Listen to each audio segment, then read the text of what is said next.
Good morning students, welcome to the class. I Rajni, science teacher in DAV Police Public School Kathal. So students, we are on the chapter 5, friction. So what is friction?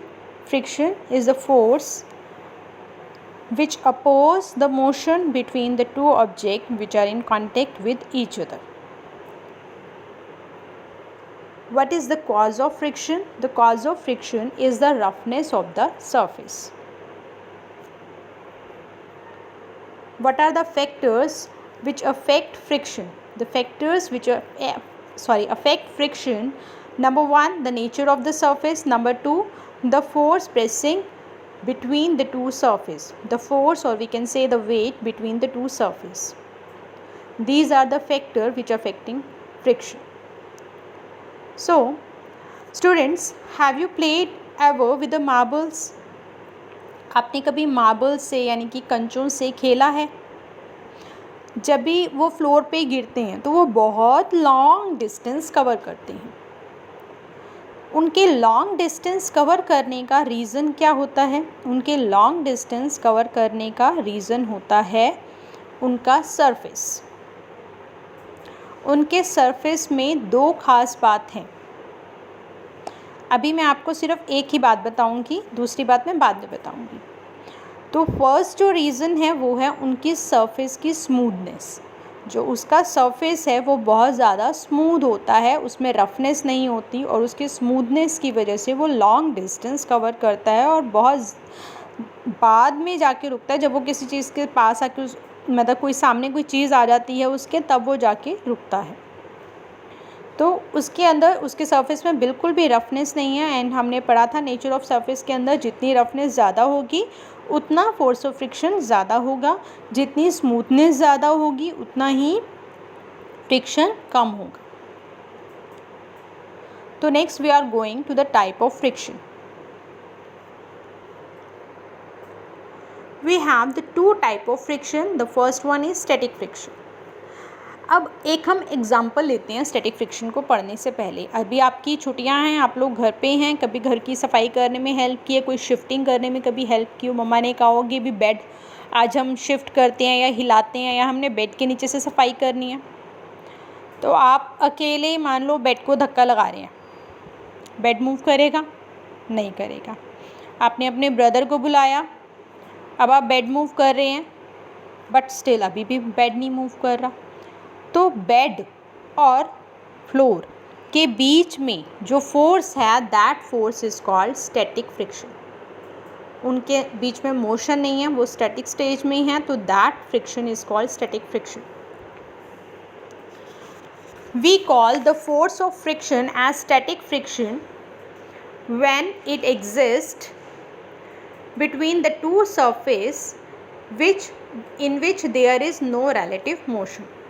ऐसे दो surface के बीच में जिसमें कोई motion ही नहीं हो रहा, और in other words which balance the applied force during the stationary state of body is called static friction. stationary state है, stationary का मतलब है जो rest में है. तो ऐसा friction जो ऐसी दो बॉडी के बीच में है जो कि रेस्ट में है, जिनके बीच में कोई मोशन नहीं हो रहा, that friction is called static friction. ठीक है, चलो आप बेड मूव कर रहे थे, अब आपने पापा को बुलाया, मम्मी आ गए, अब सब मिलके बेड मूव कर रहे हैं, तो बेड मूव हो जाएगा. बेड जो है वो स्लाइड करेगा ऑन द फ्लोर, तो that friction is called sliding और काइनेटिक फ्रिक्शन. काइनेटिक वर्ड आप पहले भी आप इस वर्ड से नोन हो. काइनेटिक होता है मोशन.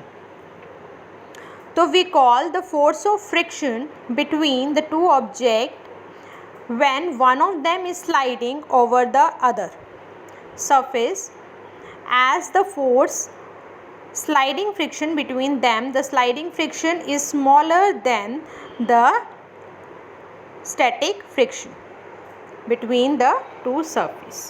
जो ये आपका sliding friction है ये static friction से थोड़ा सा कम है.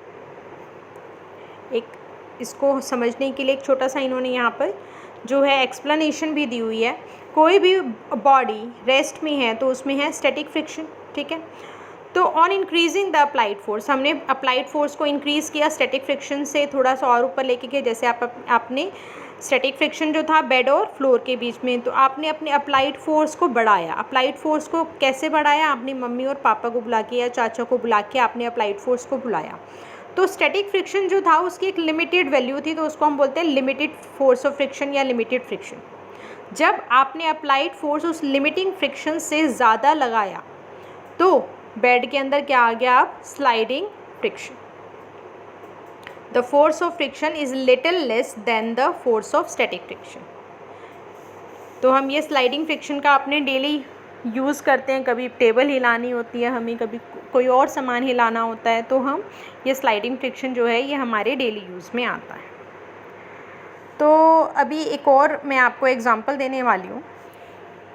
अगर ये काम जो हमारा बेड हिलाने का या टेबल हिलाने का, ये इजी नहीं हो जाएगा अगर हम अपने बेड टेबल वगैरह के नीचे व्हील्स लगा दें।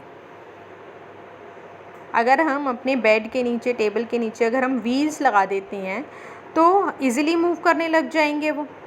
क्यों? क्योंकि उनके अंदर कैसा फ्रिक्शन आ जाएगा? Rolling friction. उनके बीच में आ जाएगा रोलिंग फ्रिक्शन, रोल होने लग जाएंगे। जैसे कि आप देखते हो जब छोटे बच्चे होते हैं वो बस स्टैंड पे या रेलवे प्लेटफॉर्म्स पे जो बच्चे हैं वो इजीली सूटकेस को एक जगह से दूसरी जगह पे लेके जाते हैं ड्यू टू रोलिंग फ्रिक्शन। एक सिंपल एक्सप्लेनेशन इसकी दी हुई है रोलिंग फ्रिक्शन की। जब हमारा स्टैटिक फ्रिक्शन जो है उससे थोड़ा सा हम फोर्स ज़्यादा लगाते हैं तो हमारा स्लाइडिंग फ्रिक्शन हो जाता है। जब एक बारी मोशन में आ गई ऑब्जेक्ट, एक बारी आपने उसके ऊपर स्टैटिक फ्रिक्शन से ज़्यादा फोर्स लगा दिया, स्लाइडिंग अप्लाइड फोर्स ज़्यादा हो गया हमारा, तो एक बारी मोशन में आगे फिर आप थोड़ा सा आपको धक्का लगाना पड़ता है और चीज़ जो है वो मूव करती रहती है। कोई भी ऑब्जेक्ट जो है वो मूव करता रहता है। तो उसके बाद आपकी जो उसकी फोर्स की वैल्यू है वो आप थोड़ा अगर लिमिटेड भी लगाते हो, आपका ऑब्जेक्ट जो है वो मूव करने लग जाता है।